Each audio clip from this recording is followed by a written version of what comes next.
अनिरुद्धाचार्य जी का मामला लेंगे तो इन्होंने जिस तरह से गंध मचाई है बच्चियों को लेकर के, और बयान को इन्होंने जो बार बार पुष्टि करने की कोशिश की है, ये संत स्वभाव तो है नहीं। तो मैंने एक ही प्रश्न पूछा है ना उनसे कि ये उनको अनुभव हुआ कैसे है कि बच्चियां 4-5 बार मुंह मारती हैं 25 की होते होते, और बच्चियां टेस्ट ड्राइव, हर घर में बच्ची है।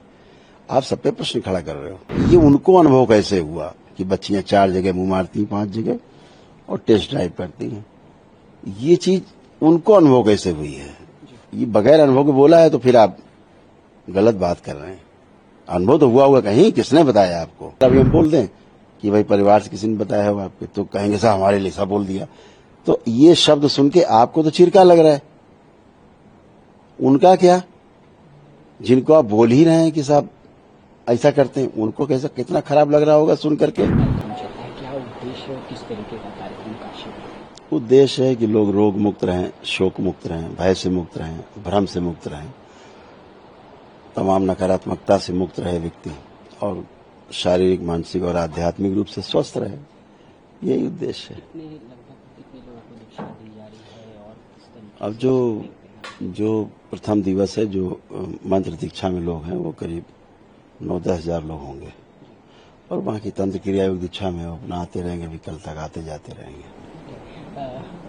गुरुजी, महमूद मदनी साहब देवबंद वाले, उन्होंने एक एएनआई पे इंटरव्यू दिया है। उनका कहना है कि जो मथुरा और ज्ञानवापी का मामला है, जितना भी मतभेद हो उसको किनारे करके बैठने का प्रयास किया जा सकता है, बैठा जा सकता है। इस पे आपकी क्या राय है? क्या मथुरा और ज्ञानवापी के लिए ये अभी निष्कर्ष है? क्योंकि उनके लोग तो कहते हैं कि हम थाली में परोस के नहीं देंगे ज्ञानवापी को।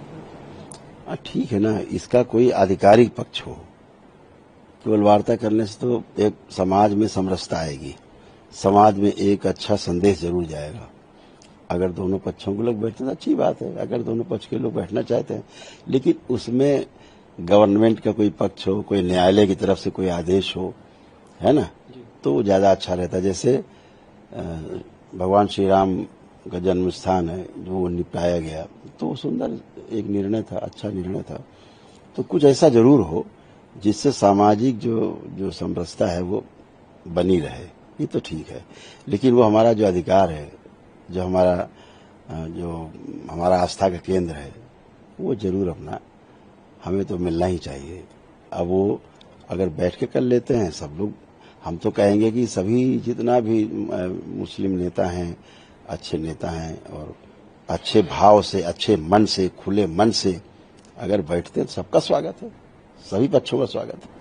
मोहन भागवत जी ने अभी बयान जारी किया था कि उन्होंने कहा था 100 साल पूरे होने पे कि सभी जो भारतीय हैं उनको लगभग 3 बच्चे करने चाहिए, जिससे देश में सुरक्षा और उसके लिए, देश की उन्नति हो। तो इसको किस तरीके से देखते हैं? ठीक है ना, वो जो कह रहे हैं उन्होंने कुछ सोच के ही बोला होगा, इसको लेके तमाम विवाद। ठीक है ना, हम तो अपने देश के साथ है ना। जो अच्छा है, जो शुभ है, वो होना चाहिए। बच्चे 1 हो चाहे 2 हो, और 3 भी अगर हो गए हैं, तो उनके लालन पालन की जिम्मेदारी बनती है, अच्छी शिक्षा दे पाए, अच्छे संस्कार दे पाए, अच्छी शिक्षा संस्कार दे करके भारत का अच्छा नागरिक बना सके। अगर ये जिम्मेदारी है तो 3 करने में भी कोई आपत्ति नहीं है। अभी तो 2 में लोगों को समस्या हुई जा रही है। एक आखिरी सवाल ये है कि अभी प्रेमानंद महाराज जी का भी एक कंट्रोवर्सी आया था, जिसको उन्होंने कहा तो सही था, लेकिन लोग उसको गलत ले लिए, लड़कियों के प्रति उन्होंने जो कहा थे। साथ ही अनिरुद्धाचार्य महाराज जी को भी माफी मांगने के लिए बोला गया। इस बयान को किस तरीके से लेते हैं, जो लड़कियों के लिए उन्होंने कहा था? कि देखो, संत स्वभाव है कि अगर प्रसंगवश कोई बात निकली जाती है विरोधाभास में कभी कभी, तो ऐसा नहीं कि कोई भगवान मन के बैठा है तो जो बोलेगा उसके अलावा कुछ नहीं बोल पाएगा, सत्य है वही अटल सत्य, ऐसा तो है नहीं। प्रसंगवश कभी कभी कोई बात कह देता है, तो अगर समाज को वो बात बुरी लगती है, ठीक, तो वह उन शब्दों को वापस ले लेते हैं। प्रेमानंद जी महाराज जी ने वही किया, ना तो उस बात पे अपनी बल दिया और अपने शब्दों को उन्होंने किनारे कर दिया, ठीक है। लेकिन अगर आप अनिरुद्धाचार्य जी का मामला लेंगे तो इन्होंने जिस तरह से गंध मचाई है बच्चियों को लेकर के, और बयान को इन्होंने जो बार बार पुष्टि करने की कोशिश की है, ये संत स्वभाव तो है नहीं, ये अहंकार है। बच्चियों के बारे में बोल देना, जो अपशब्द बोल रहे हैं बार बार, वो उसी को बार बार सही साबित कर रहे हैं। तो मैंने तो एक ही प्रश्न पूछा है ना उनसे कि ये उनको अनुभव हुआ कैसे है कि बच्चियां 4-5 बार मुंह मारती हैं 25 की होते होते, और बच्चियां टेस्ट ड्राइव, हर घर में बच्ची है। आप सब पे प्रश्न खड़ा कर रहे हो कि बच्चियां यही कर रही हैं, बच्चियों के पास यही काम है, और इसके लिए बराबर उसको सर्टिफाई कर रहे हो कि नहीं नहीं जो मैं कह रहा हूं वही सही है। टेस्ट ड्राइव करती हैं शादी के पहले 4-5 जगह, फिर विवाह करती हैं। तो इस तरह के शब्दों का उच्चारण सार्वजनिक जीवन में उस व्यक्ति के लिए बिल्कुल अच्छा नहीं जिसको लोग सुनते हो।